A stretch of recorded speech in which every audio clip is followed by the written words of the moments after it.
Hello, and welcome to the Outdoorsy Diva podcast.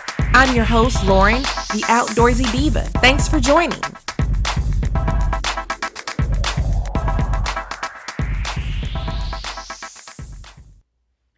Hello, adventurers. I am your host, Lauren Gay, the Outdoorsy Diva. Thank you so much, adventurers, for joining me on the podcast here for episode 41.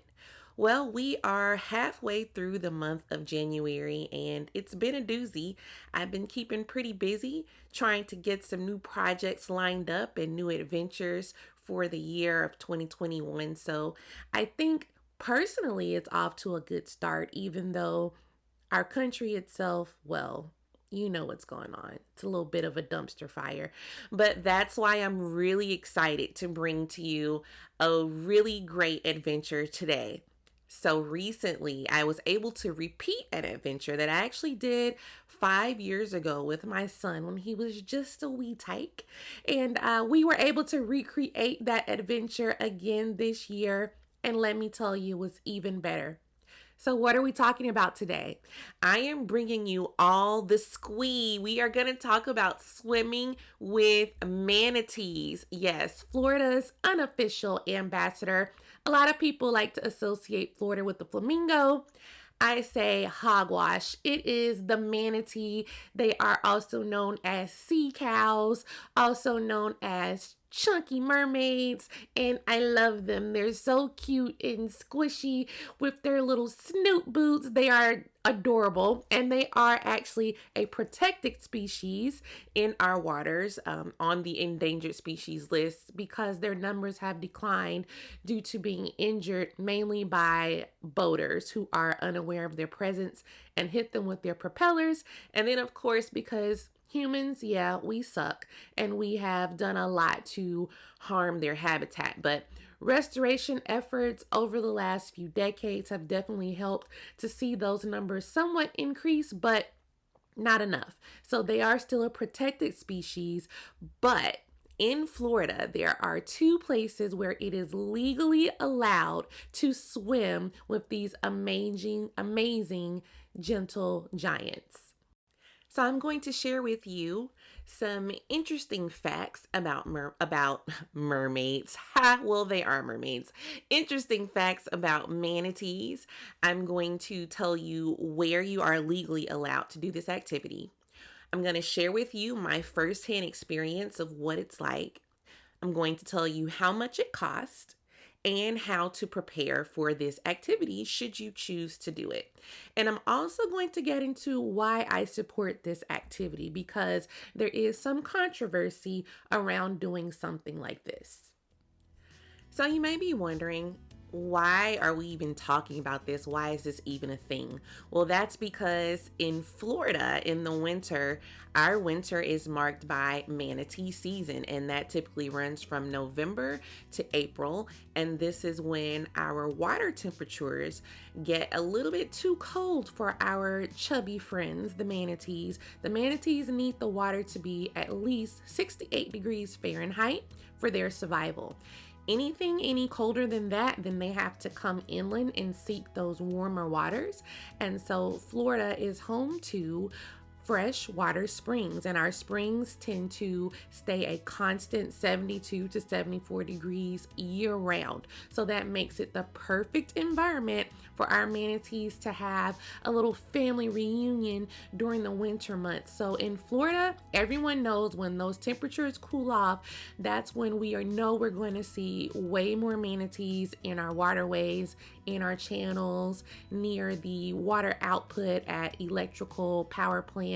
You're going to find manatees seeking out that warmer water for their survival. So winter here is peak manatee season, and if you're going to do the experience and swim with manatees, I highly recommend that you do this during the manatee season, especially when the temperatures are cooler. And people can do it year round, but you will have a much harder time spotting them and finding them just because they're gonna be, they go out to sea. Manatees can be found in the Gulf of Mexico, at the Amazon basin, in West Africa even.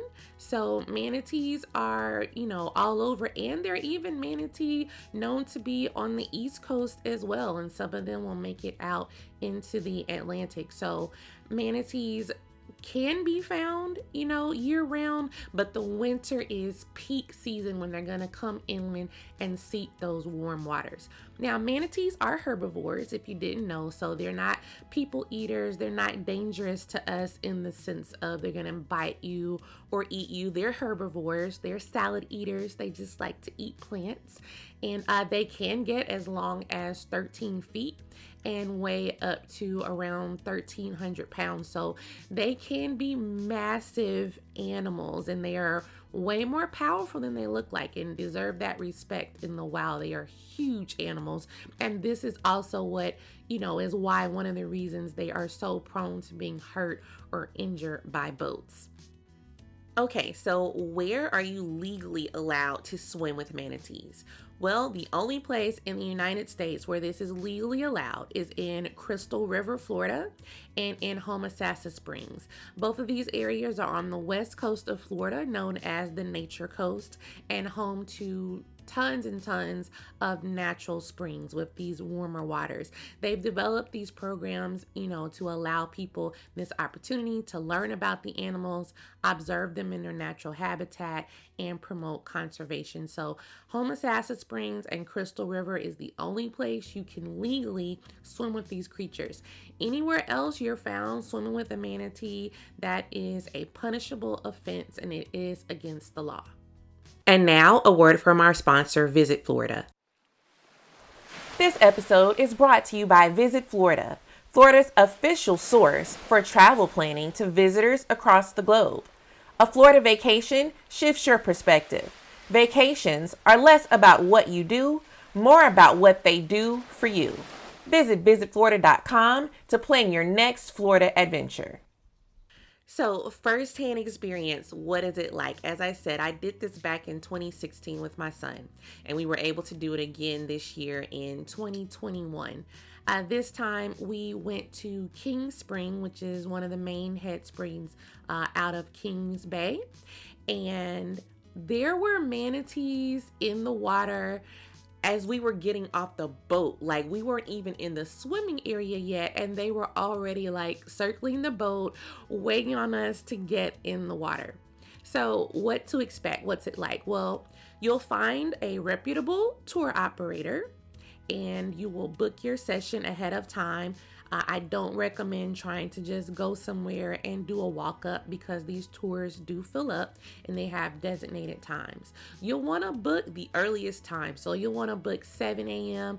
or 7:30. I know it's early, but trust me, it's worth it because number one, the water temperatures are going to be cooler out in other places the manatees could go. So they're more likely to be more manatees in the spring areas. And then number two, it's gonna be less crowded. You're gonna have less, kayaks and SUPs and boats in the area. So you're just gonna have a much better experience if you book one of the earlier sessions.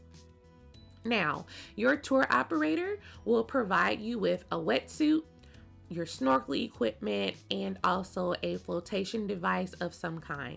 Now, why do you need a wetsuit, you may ask? Well, number one, if you're doing this, especially in the winter, it's cold, and being in water that for a sustained amount of time, you're going to be in this water that's about 74 degrees.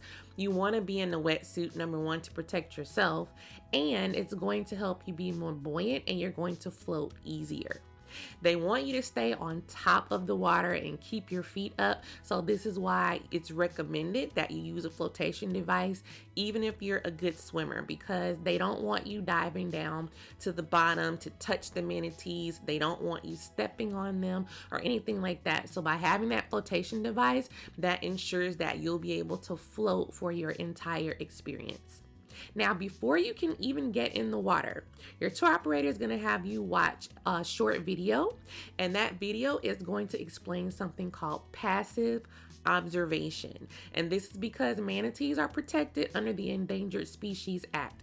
So manatee harassment is against the law. You can't touch them, you can't chase them, you can't ride them, you can't do any of that. Now, if you go on my blog, you're going to see tons of pictures and Instagram. And I have the sweetest picture of a manatee giving me a kiss to my face mask. Now, he initiated that contact, but even so, I was not allowed to reach out and touch him. I can't touch him or bring him to me. I can't bring my face to him to try to make him do that. All I can do is just float there like a piece of plankton. You are just an observer in their natural habitat. This is the manatee's natural habitat. So a lot of people have asked me, is it like swimming with dolphins, when you go on a cruise? No, these are wild animals and this is their habitat. So you are not encouraged to initiate any interaction with the manatees. You're only there to float and observe as they go about their day-to-day life. But because of their very inquisitive nature and they're very intelligent animals, they are more than likely prone to come out and check you out because that's just their nature. That's how you are. And the calmer you are, the quieter you are, then you don't spook them, they don't see you as a threat, and the more likely they are to come over and say hello. Now, once you've watched the video and you have to sign your waivers and sign your life away, you're going to be taken out on a boat ride to one of the designated spring areas where swimming is allowed. There's different areas and the boat captains all tend to talk to each other and kind of give each other a heads up and let each other know what the water quality is like, if the water's too churned up and you're not able to see, if it's not going to be good visibility or what have you. All of the boat captains in the area pretty much know each other and respect each other. Like, it's not a competition. They want you to have the best experience possible and the best experience to keep the animals safe. Now, a good tour operator is going to provide you with an in-water guide, someone who's going to get in the water with you. This is important because they're going to educate you. They're going to know where to go. They're going to point things out to you about the manatee's behavior so that you understand what you're seeing. And they're also going to be watching you and monitoring you to make sure you are not breaking the law as you interact with these species in their natural habitat. So a good tour operator is definitely going to have an in-water guide. And if they don't have an in-water guide, I would actually recommend that you don't book with them because that's not going to be the safest experience for you, or you're just not going to get as much out of the experience. Now, depending on where they take you, the water quality is going to vary. There are some areas where the water is pristine, completely crystal clear, and that's usually by Three Sisters. There's other springs like the one we went to, which was the King Spring. The water quality was very clear. It wasn't quite as clear as Three Sisters, and that's just the nature of the water and what's there. But there are some times where it could be more churned up and the water is a little bit muddier and a little murkier. So hopefully you get an experience where you have good water quality. Now, how long is the tour? Well, most tours last anywhere from 1 to up to 3 hours. I think the optimal time is probably 2 hours in the water is plenty because number one, it's cold and you want to give the manatee a chance to rest and not be bothered with people. Now, should you bring an underwater camera? Absolutely, you're gonna want to take pictures and record video of this experience. Just make sure you have it secured, unlike me. So on my first experience back in 2015, I actually lost my GoPro. It came off of the attachment during my swim. I didn't realize it until I got all the way back to the boat and we couldn't find it. Fun story that I've shared on my Patreon about this, but years later, the camera was actually returned to me by a family who found it during their swim, and they mailed it to me, and I was able to retrieve my pictures and my videos from way back then. So that was really great. But now, if you don't want to be bothered with having to worry about your equipment or anything, you just want to enjoy the experience, the tour operator is going to take pictures and record video for you. They know the right angles. They're going to record the moments, and you can purchase that for an additional cost. Now, what else should you bring with you? Well, you're gonna wanna have a bathing suit to wear beneath your wetsuit. And this is because, well, it's not your wetsuit for one, and you don't want to be naked underneath there. But you also want to make sure that you have clothes, dry clothes to change into.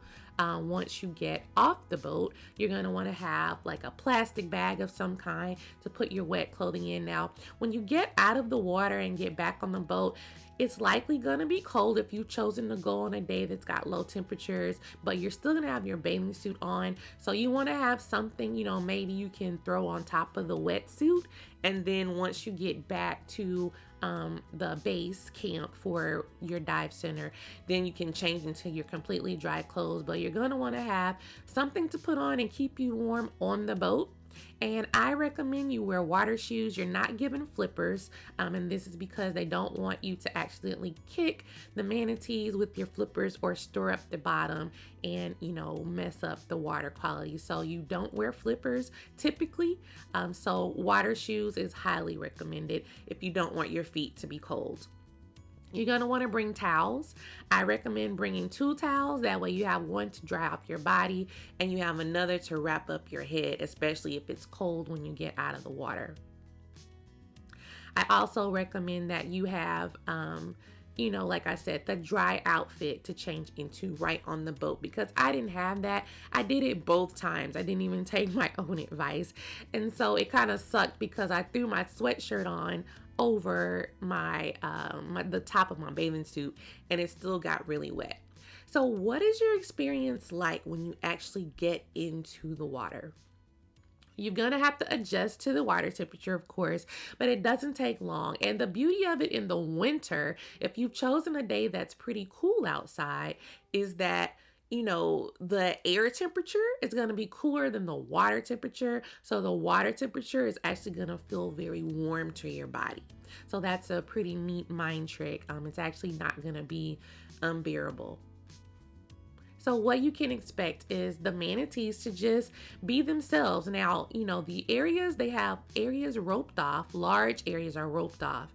And this is the sanctuary for the manatees where they can't be disturbed. You can't swim beyond those ropes and you can't take a boat. No one can kayak or paddleboard beyond those roped off areas. Those are the protected areas to allow the manatees safety and allow them the chance to just chill and not be disturbed.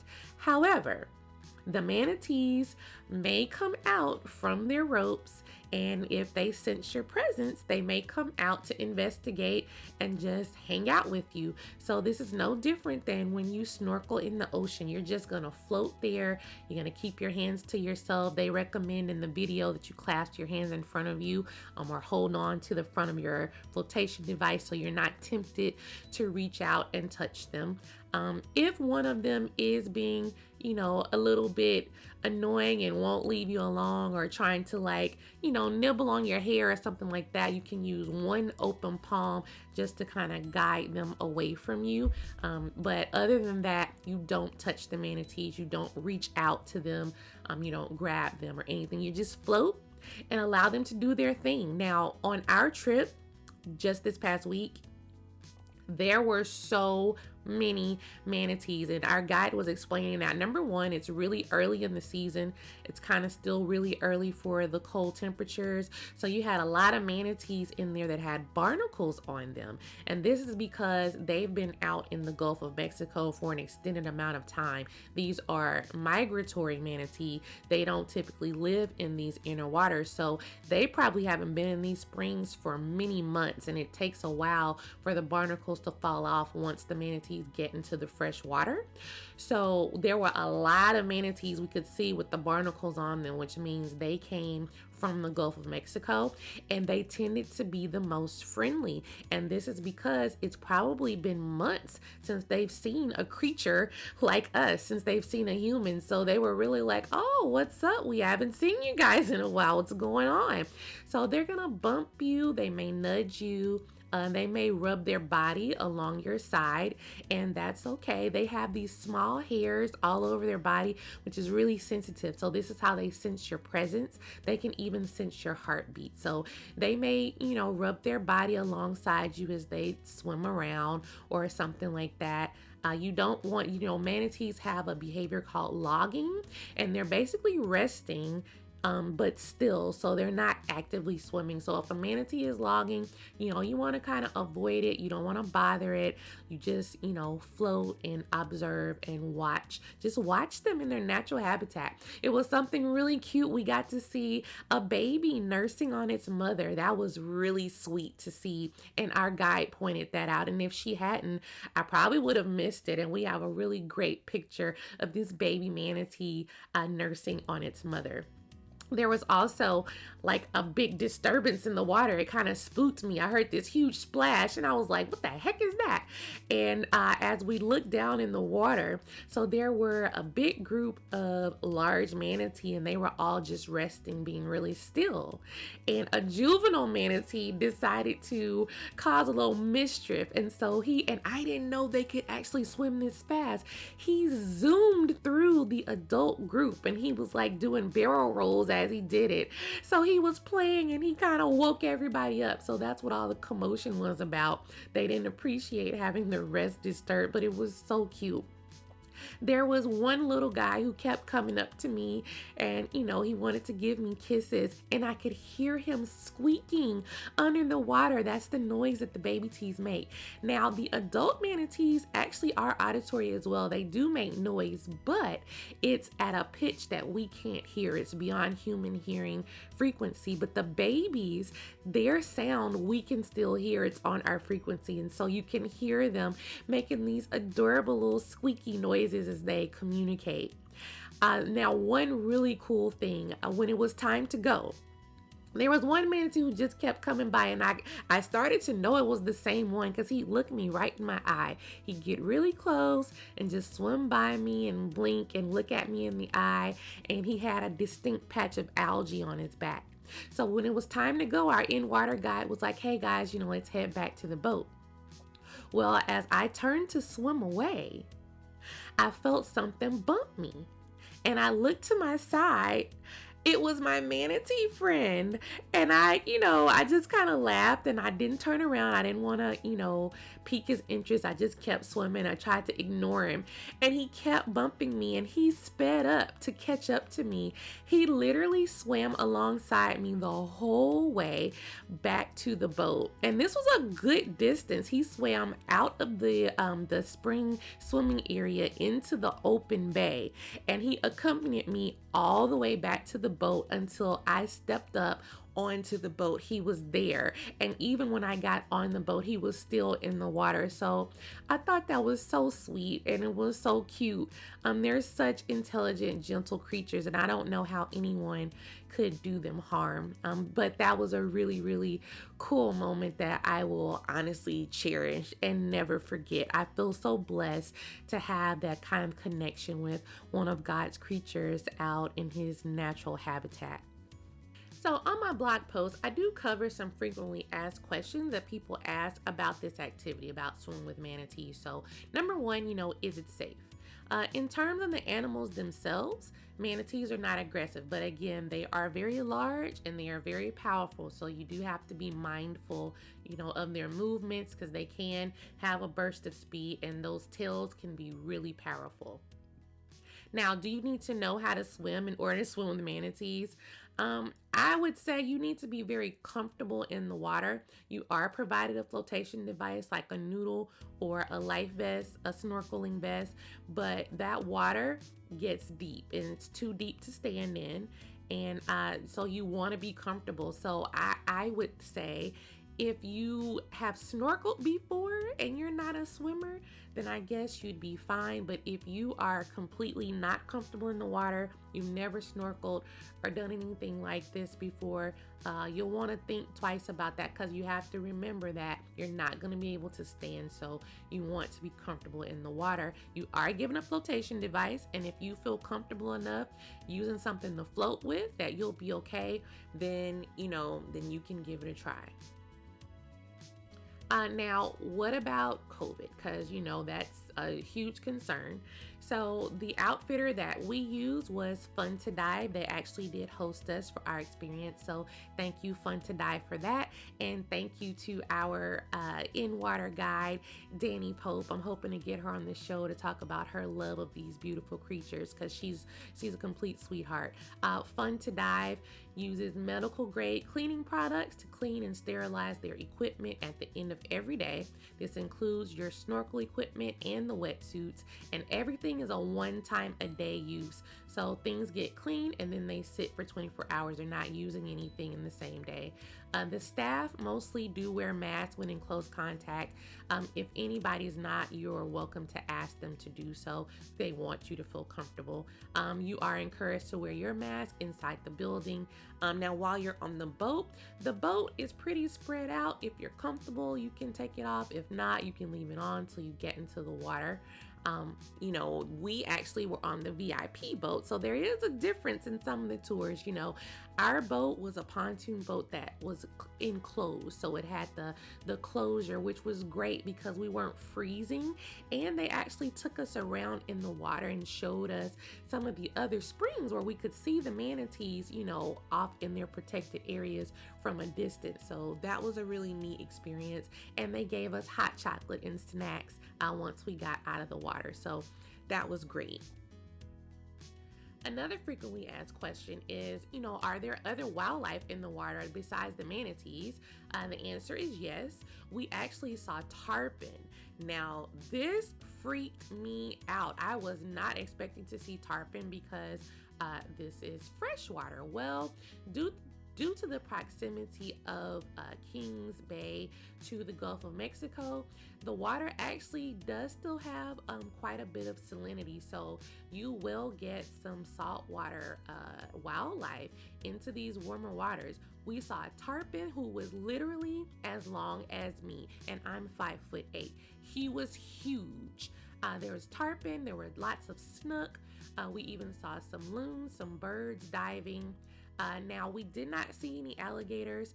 This particular area, due to the salinity and the water temperatures, you're typically not going to see alligators in this area. It doesn't mean you can't, but it's highly unlikely for them to frequent the springs because staying in that water at this temperature, they can't control their body temperature, so it's not ideal for them. So not saying you can't, but it's highly unlikely to see alligators in these waters. Now, let's clear something up because I know there are some listeners, I've had some readers who've left some comments who were concerned. They don't like the idea of swimming with animals, swimming with wild animals, or, they think it's like swimming with dolphins and making animals do tricks and things like that. So I just want to clear this up and put you at ease and also explain, why I'm totally comfortable with the idea of swimming with manatees. So, as I mentioned, when you do this activity, most of this area from November to April is actually roped off to provide sanctuary to the manatees where swimmers and boaters cannot enter. So they have plenty of room to not be around humans and, just live their best manatee lives. The area where you can actually swim is going to be the open areas. It's going to be, part of the bay and the channels. It's a large open area. So for the manatees to interact, they have to choose to come out of their sanctuary and check you out. But this is just them in their natural behavior. To me, it's no different than if you went into the ocean and you go snorkeling. When you go snorkeling, you're just there. You're just an observer in the animal's natural habitat. You do not chase, touch, ride, or harass the manatees in any way. You're just an observer and you're practicing passive observation, and your in-water guide is going to make sure that you and everyone around you is following the law.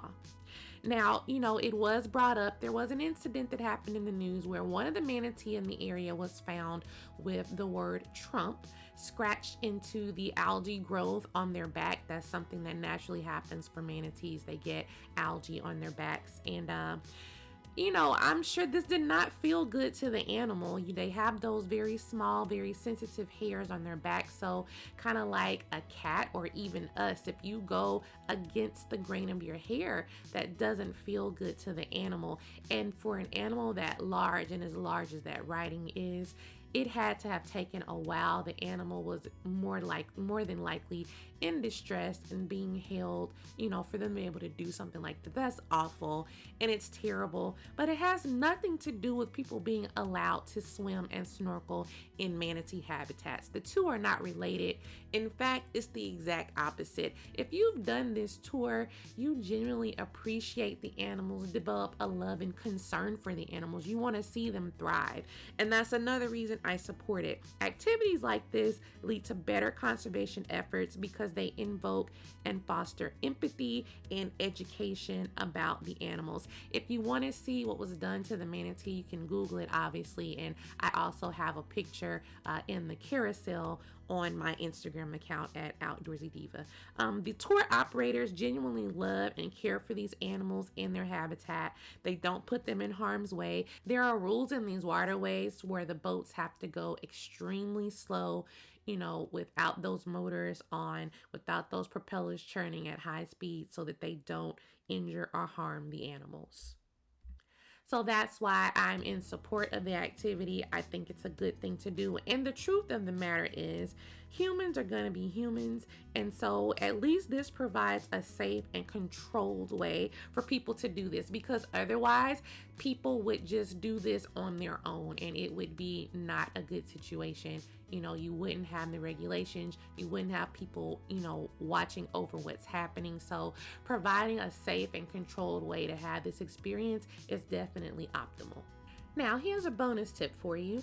So if you're not a swimmer or you don't want to get into the water, but you still want to experience the thrill of manatee season in Florida, there are actually lots of places throughout the state where manatees are known to frequent and huddle when the temperatures get cold. Nearby in Crystal River is the Crystal River Wildlife Refuge with Three Sisters Springs. And so Three Sisters Springs, you can book a ride on the trolley and they'll take you to the refuge area and you're allowed to walk the boardwalk, and you can see the manatee from the boardwalk in Three Sisters that way and observe them and take pictures. It's recommended that you book your tickets in advance if you're going to do that. You can go to Blue Spring State Park, which is in Orange City, near Orlando area. Now, this park is known to frequently reach capacity in those winter months, so you definitely want to plan to arrive early when the temperatures drop. There's also Merritt Island National Wild Refuge near Canaveral National Seashore. There's the Lee County Manatee Park in Fort Myers. There's also the Tico Manatee Viewing Center in Tampa. Now, I know right now the Manatee Viewing Center in Tampa is actually not open this manatee season due to COVID. And then there's also the Manatee Lagoon at Riviera Beach. Now, again, at the time of this recording, we are still dealing with the pandemic. So any of these plans, you want to verify ahead of time what things are open, what activities are allowed, to make sure that you're going to be able to do so safely. So I hope that you enjoyed hearing all about the experience of swimming with manatees today. And I hope that you will check it out, look at it as something fun for you to do. If you live in Florida, this is definitely something you can do even right now. If you live out of state, definitely an adventure you should plan for the future when it's safe to travel again. So thanks for joining. I hope that you will continue to listen to me this season as I share more of these adventures and talk to some really amazing people. It's going to be a great season 4. As always, I've got pictures of this adventure on Instagram. There's also a full blog post with all of this information on outdoorsydiva.com. So you want to check that out to help you with the details of your planning when you're ready. And as always, I am here to help you live your most adventurous life. So if you're interested in adventure coaching, head to laurenrgay.com. Thank you so much for listening. I hope that you enjoyed this episode. And if you did, make sure you subscribe to the Outdoorsy Diva podcast. Be sure to check out Misadventures of an Outdoorsy Diva blog on outdoorsydiva.com. You can also keep up with me and my adventures, so check out all of my social channels. Find Outdoorsy Diva on Facebook, Twitter, Instagram, and Pinterest.